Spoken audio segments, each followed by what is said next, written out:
반갑습니다. 웹폰테크입니다.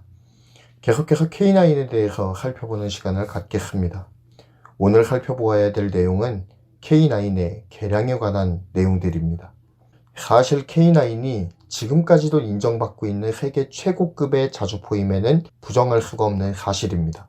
하지만 K9을 능가하는 신형 자주포들이 속속들이 등장을 하고 있습니다. 당장의 K9의 호적수라고 불리는 PGH 2000만 보더라도 가격이 비싸서 그렇지 탄 적재량도 60발로 K9의 48발보다 많습니다. 급속 가격은 10초당 3발입니다. 15초당 3발이 가능한 K9에 비해 우위가 확실하죠. 3분간 최대 20발 발사가 가능하고요.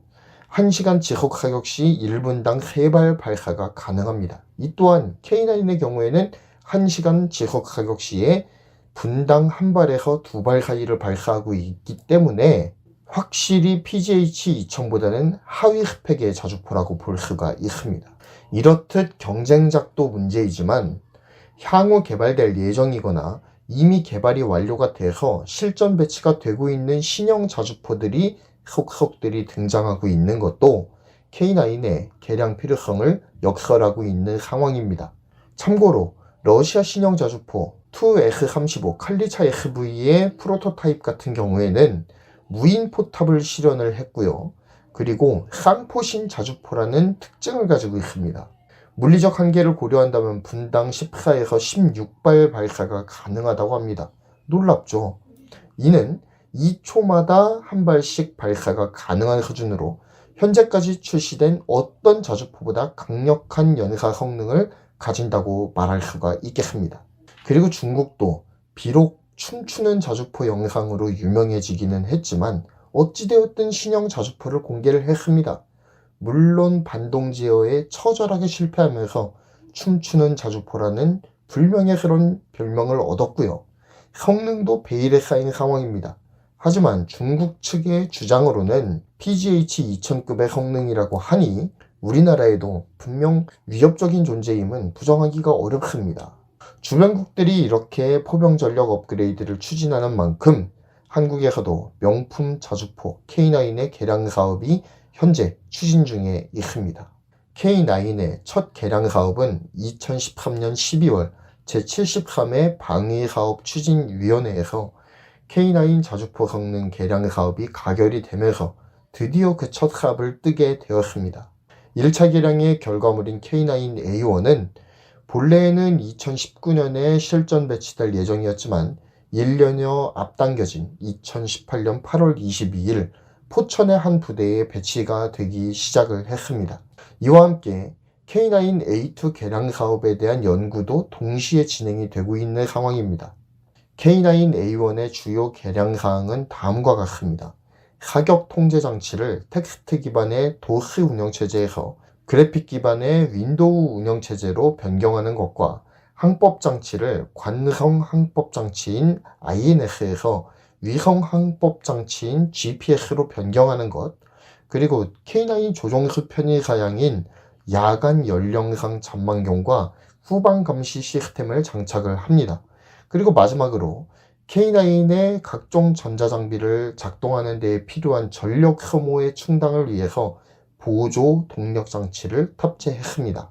중요한 사항들만 간단하게 짚어드리자면 먼저 항법 장치를 한번 살펴보아야 될 필요가 있는데요. INS에서 GPS로 바꿨다고 말씀을 드렸죠. 이것을 통해서 위치 재현을 좀 더 정확하게 산정할 수 있게 되었다라고 말씀드릴 수가 있겠습니다. 관성 항법 장치의 INS는 자이로스코프와 가속도계를 활용해서 적분을 통해 자신의 위치를 파악하는 그러한 원리를 가지고 있는데요. 기본적으로 INS는 적분 과정에서 미세한 오차가 생기게 되는데요. 시간이 지나면서 이 오차가 점점 벌어져 버리는 단점이 존재했습니다.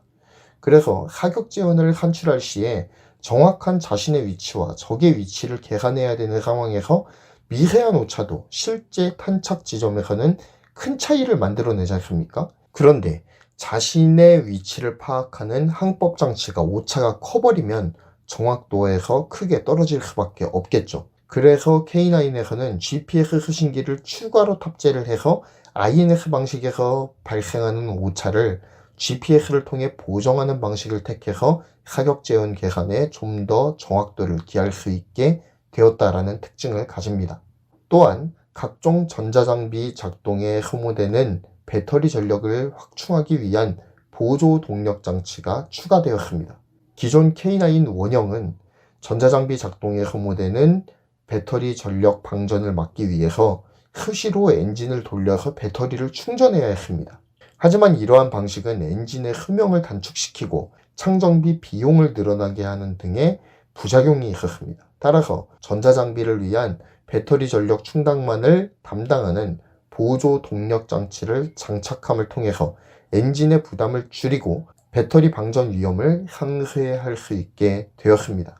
K9A1이 편의 사양 개량에 초점이 맞춰졌다면 K9A2부터는 본격적으로 운영 인원의 축소를 통한 자동화에 초점이 맞춰지기 시작합니다. 그 이유는 종전에 말씀드린 대로 칼리차 SV 등 무인 포탑 시스템을 장착한 차세대 자주포들이 서서히 개발이 완료돼서 실전 배치되고 있는 상황이기 때문입니다. 이에 따라 K9A2 또한 포탑 자동화를 이룰 예정입니다.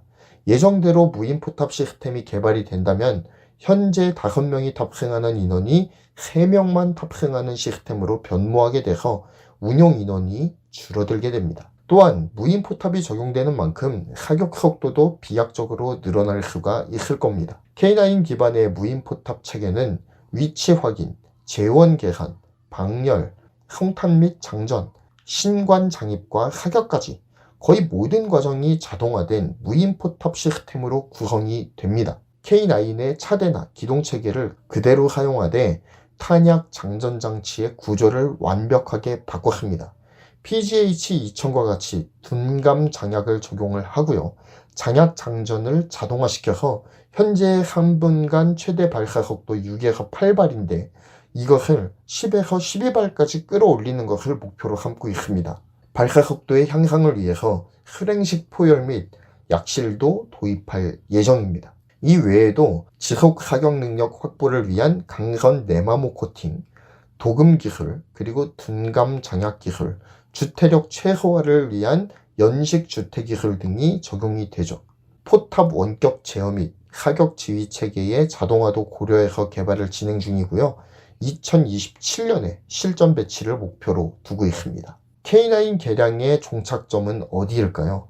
바로 무인 포탑을 넘어서는 이제는 완벽한 무인화, 드론화를 꿈꾸고 있습니다. 이는 우리나라 출산율 감소에 따라서 절대 병력 수가 줄어들게 되어 병력 효율화의 필요가 제기되었기 때문입니다. 또한 미래 전장 환경이 완전 자동화된 로봇들의 전쟁이 될 가능성이 매우 높기 때문이에요. 그렇기 때문에 이러한 시대적 추세를 반영한 미래형 자주포, 즉 자주포 드론을 최종 목적지로 K9의 개량이 착착 진행이 되고 있습니다. 모든 것이 컴퓨터와 자율주행 시스템에 의해서 제어되는 자주포가 바로 K9A3입니다. 또한 하이브리드 파워트레인을 갖출 예정이고요. 무엇보다 사거리 100km를 넘어가는 활공탄의 개발이 진행이 되어서요. 사거리도 비약적으로 증가하게 될 것입니다. 정리합니다. 대한민국은 변변한 탱크 한 대 없던 나라였습니다. 하지만 그런 한국이 이제는 세계 최고 수준의 자주포와 탱크를 만드는 군사 강국, 방산 강국으로 거듭났습니다. 세계 최고의 자주포 K9은 K방산이 자랑하는 대표적 명품 무기입니다. 앞으로 K9은 지속적인 개량을 통해서 그 누구도 인정할 수밖에 없는 세계 최강의 자주포로 더욱더 맹위를 떨치게 될 것입니다. 하지만 주변국들도 가만히 있지는 않겠죠. 주변국들의 자주포 개발 상황들도 긴박하게 돌아가고 있기 때문에 이에 따라 대한민국의 특기, 확실하지만 빠른 성능 개량과 실전 배치를 이룬다면 동북아 자주포 경쟁에서 계속적인 우위를 차지할 수 있을 것입니다. 이상 무기에 대한 모든 것을 이야기하는 웨폰 테크였습니다. 감사합니다.